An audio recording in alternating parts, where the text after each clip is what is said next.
Всем привет! Сегодня такой интересный адрес. Здесь стоит остекление от застройщика. Оно было в одно стекло. Клиент решил делать продолжение комнаты, но чтобы сэкономить, от застройщика остекление оставить. В принципе, здесь профиль неплохой, фурнитуру тоже. Зигения прижимов достаточно на каждой створке. И то есть вначале он поменял стекло на стеклопакет двухкамерный. Здесь было одно стекло на двухкамерный мультифункциональный стеклопакет. Но потом в процессе ремонта выяснилось, что сверху мало места, не хватает ему для утепления и натяжного потолка. Он решил потолок здесь утеплять. Новое остекление ставить уже не хотелось, так как деньги были потрачены на старое, на остекление от застройщика. И было принято решение просто изменить конфигурацию рамы. Створки мы все три снимаем. Сверху устанавливаем импоста. Сверху импоста будет сэндвич-панель. Снизу, с правой и с левой стороны делаем глухие части. То есть будет просто установлен стеклопакет. А по центру мы будем изготавливать не новую створку, а уменьшать старую. Поэтому сейчас я приехал для того, чтобы снять створку, установить вместо нее временную сэндвич-панель. Отвезем ее в мастерскую, уменьшим и потом будем устанавливать. Все, створку сняли, установили временную сэндвич-панель. Для того, чтобы дрожания большое не было, времянку установили сэндвичи толщиной 10 мм. Видите, здесь штапик широкий. Для того, чтобы такой сэндвич установить, нужно снимать один контур уплотнения. Один контур уплотнения сняли с рамы.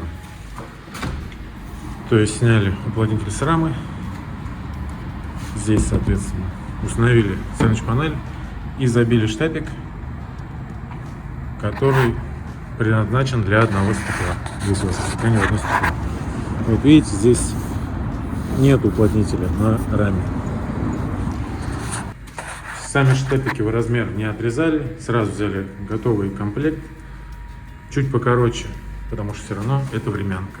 Сейчас отвезем створку в мастерскую и будем уменьшать по высоте. Все, створку привезли в нашу мастерскую. Сейчас снимаем стеклопакет, снимаем фурнитуру и начинаем уменьшать створку. Уменьшать будем снизу. Ручка как раз будет из-за этого ниже в итоге, и клиенту будет удобнее пользоваться. Также посмотрим, получится ли сохранить старую фурнитуру, придется ли менять привод, основной привод или нет. Это будет видно в процессе.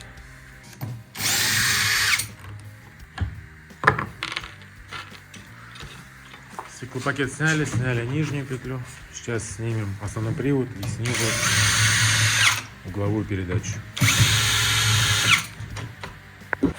Вернее, здесь снизу не угловая передача, а шпингалет с приводом ножа. Открутили фурнитуру. Здесь мы видим, что у основного привода запас соединения папы очень большой. Мы там же уменьшаем примерно на 15-10 сантиметров, не помню насколько. Сейчас будем смотреть по техзаданию. И здесь соединение папы вполне достаточно, поэтому основной привод менять не нужно будет. Подготовили створку. Теперь отрезаем ее по углам. Но по углам отрезаем не прямо по шву, а на 3 мм больше, смещая в сторону по высоте. Так как нам по ширине створку уменьшать не нужно, а при спайке она съедает с каждой стороны по 3 мм, поэтому по ширине мы должны ее отрезать на 6 мм побольше. Ну, то есть сместись в сторону высоты. Мы так сейчас отпилим, потом откручиваем армировку на профилях, которые идут по высоте. Потом уменьшаем нашу высоту. У нас размер проема, когда мы установим пост, на остеклении будет 1092 мм. То есть по высоте мы должны отрезать следующие размеры. Это 1092 плюс 16. Створка должна ложиться по 8 мм и снизу, и сверху. И плюс 3 мм, так как мы будем с одной стороны паять, 3 мм съест. Поэтому по высоте мы должны створку отрезать на 1111 мм. Приступаем. Получается, по ширине мы отрезаем не прямо по шву, а чуть сдвигаясь в сторону по высоте. Шов, который останется, он как раз пойдет на спайку, на новую спайку. Отпилили профиль, который у нас идет по ширине. Вот как раз вот этот шов, он пойдет на спайку. И если мы замерим ширину профиля, он как раз примерно на 6 мм больше ширины самой створки. По 3 мм с каждой стороны уйдет на спайку и сохранится необходимая нам ширина. Теперь откручиваем армировку внутри створки. Вот видите, здесь идет армировка. Ее держат вот эти саморезы, которые внутри створки. Сейчас мы их снимаем с самой створки. С профилей, которые идут по высоте. Уменьшаем на необходимую нам высоту и закручиваем обратно. Вытаскиваем один профиль армировки и другой. Отрезаем их над болгаркой, разметив необходимые нам размеры. Вставляем обратно, закручиваем саморезы на те же места. И потом отрезаем профиля, которые идут по высоте. Уменьшили армировку на необходимый нам нужный размер. Теперь пилим профиля по высоте. Отрезали профиля по высоте. Сейчас вставляем армировку, закручиваем ее. Следующим шагом будем сваривать нижний профиль и боковые.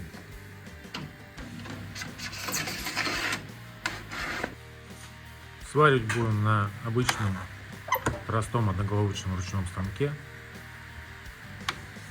Пока нагревательный элемент доходит до нужной температуры, подготавливаем наше соединение.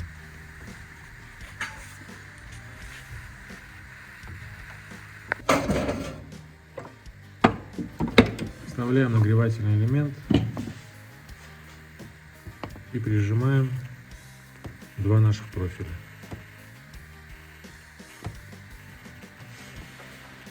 Вот получается, пошел сплав. С каждой стороны так конструкция уменьшается на 3 мм.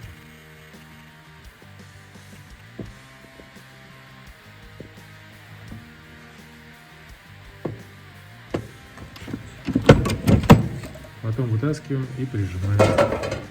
Держим так секунд 20.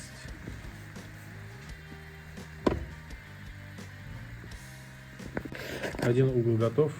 Теперь спаиваем второй угол. Таким же образом. После того, как сделали сварку, зачищаем углы.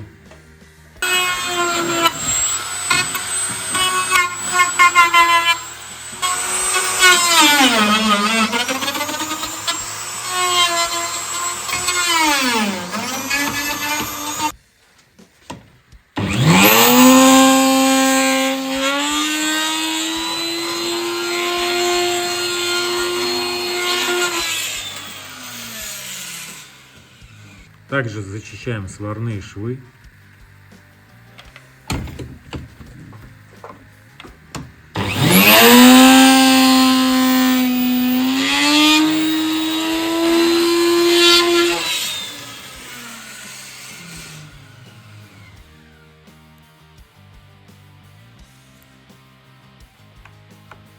И теперь зачищаем паз для уплотнителя.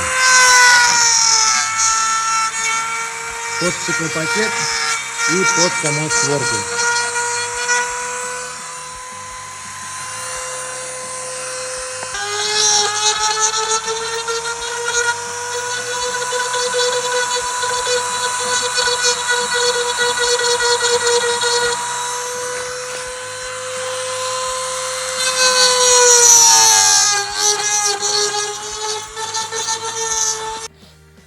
Все, створка готова. Теперь нужно установить обратный уплотнитель, установить фурнитуру, уменьшив ее, и установить стеклопакет. Перед этим проверим, какая у нас получилась створка по ширине, изменилась она или нет. Потому что мы же должны были уменьшить только по высоте. И вот сверху у нас размер получился 79,3. И снизу точно такой же 79,3. То есть размер по ширине не изменился. Приступаем к сборке створки. Уплотнитель установили, подклеили его края. Теперь собираем фурнитуру. Сначала устанавливаем шпингалет с приводом ножниц. И потом уже по размерам отрежем основной привод. Резать его будем с помощью болтореза.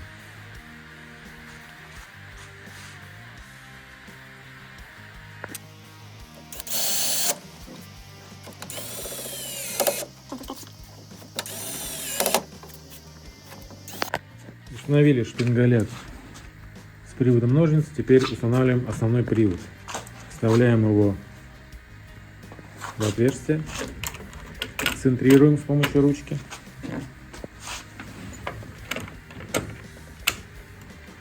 Сверху у нас уже все совпадает. Сейчас снизу необходимо отрезать лишнее. Мы же створку по высоте уменьшили. Делаем отметку там, где начинается угловая передача. Здесь у фурнитуры Зигени на шпингалете идет встроенный соединитель. Здесь режем в одной плоскости и папу, и защитную рубашку. Ну и соответственно, перед тем, как делать отметку, выставляем все цапфы в нейтральное положение по центру своего хода. Получается здесь по центру, тут по центру и на нижней части фурнитуры тоже по центру. Теперь производим рубку.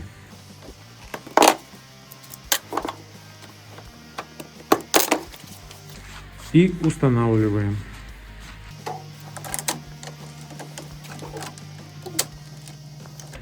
Тут идет встроенная соединительная пластина и на угловой передаче, и на шпингалете.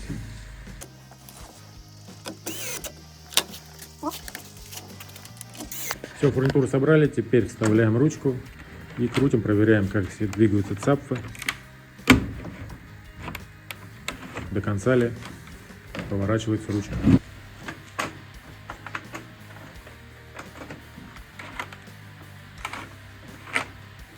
Все, фурнитура работает корректно. Теперь устанавливаем стеклопакет. Также не забываем сделать отверстие для нижней петли и установить нижнюю петлю. Мы же снизу по высоте створку уменьшали. Сейчас здесь отверстия для нижних петель нету.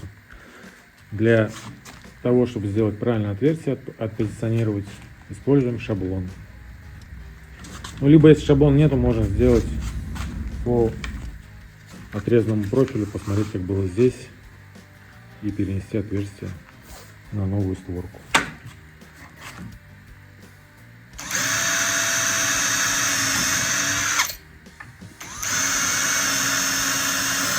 Соответственно, нижняя петля выглядит так. Отверстия под саморезы, это вот эти, мы делаем сверлом на 3 мм. Под посадочные они потолще, поэтому здесь мы делаем сверлом на 6 мм.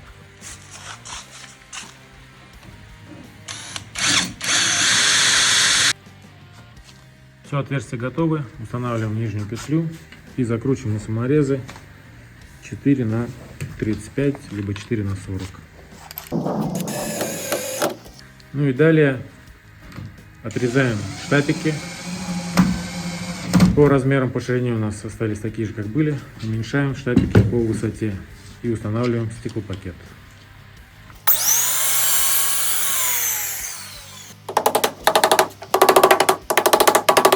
Все, створка готова, стеклопакет установили, штапики также установили. Ручку будем уже устанавливать на объекте, а то перевозить будет неудобно, так как створку мы будем вести вместе с другими стеклопакетами. Импоста также готовы. Сейчас поедем на объект и начнем устанавливать. Все, приехали на объект, привезли 2 стеклопакета, переделанную створку, также штапики. Сейчас снимаем створки, снимаем времянку. То есть разбираем, потом устанавливаем поверх новые импоста, устанавливаем сверху сэндвич панель Здесь по бокам у нас будет глухие стеклопакеты, то есть не будет открываться, поэтому уплотнитель меняем на уплотнитель под стеклопакет, сбиваем штапики и сюда устанавливаем уже уменьшенную створку. Приступим. Для начала разберем верх.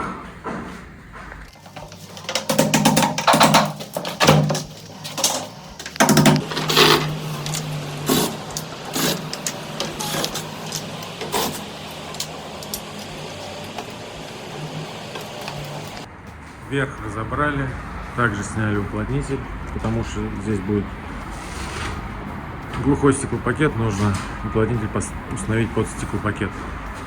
Здесь же были раньше створки. Тут уплотнителя нет, потому что до этого устанавливали времянку из сэндвич панели 10 мм, чтобы она влезла и ее держал штапик для стекла на 4 или 6 мм, то в этом случае уплотнитель убирается. По техзаданию мы знаем, на какой высоте должны быть импоста. Импоста у нас выглядит вот таким образом. Они идут вот на таких пятачках. Как раз в них трудятся саморезы. Нужно использовать саморезы такой длины, чтобы они достали до армировки внутри профиля.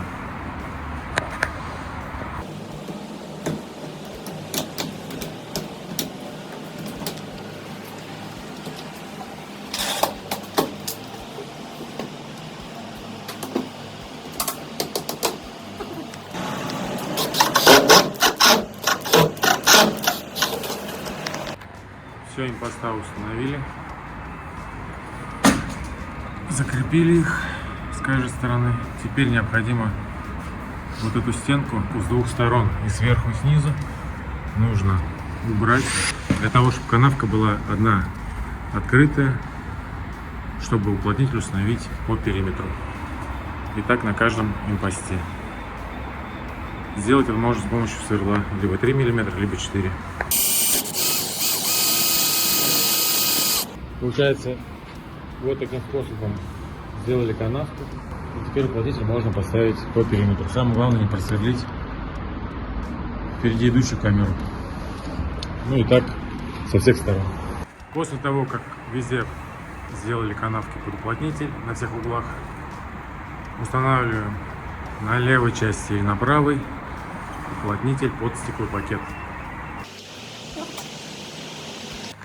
Установили уплотнитель под стеклопакет с левой части, с правой части также сразу установили, соответственно, новые стеклопакеты. Установили уплотнитель створчатый туда, где будет створка. Сейчас осталось установить уплотнитель под стеклопакет сверху и потом установить туда 32-ю сэндвич панель. Как раз вот эта часть будет играть роль расширителя, и у клиента будет место для утепления и для натяжного потолка, для того, чтобы пустить натяжной потолок в один уровень вместе с комнатой. Здесь стена была убрана и было выполнено продолжение комнаты.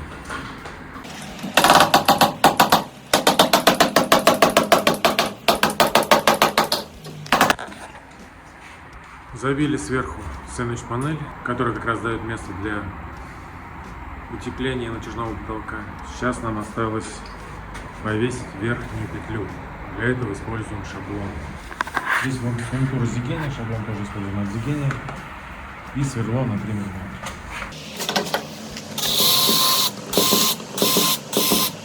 Далее, после того, как сделали отверстие, вставляем нашу петлю и закручиваем саморезы. Саморезы используем также по металлу, который достанут до армировки. Либо можно будет использовать острый, но тогда нужно армировку перед этим просверлить. Теперь, соответственно, вешаем нашу створку.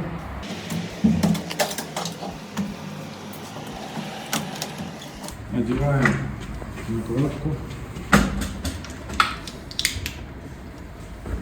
Осталось установить ручку и обратно ответную часть и посмотреть, как все работает. Все, работа выполнена. Теперь сверху есть место для утепления натяжного потолка. Створка уменьшенная, створку старую уменьшили. Из того, что уменьшали снизу, высота ручки опустилась и сейчас стало удобная для пользования. Створка открывается, откидывается. Все, работа выполнена. Старое отверстие загерметизировали акрилосиликоновым герметиком. Уменьшенную створку установили. Сверху установили сэндвич-панель с импостами. То есть сейчас есть место для утепления и для натяжного потолка. Из-за того, что створку старую уменьшили снизу, ручка по высоте опустилась, и сейчас некомфортно пользоваться. Ответные части установили обратно, ручку обновили на премиальную от Futurus. Створка теперь откидывается, открывается и прижимается при закрытии по периметру. То есть, если у вас такая проблема и вы не хотите менять старое остекление на новое, то можно решить ее таким способом. С вами был Вагапов Тимур. До свидания.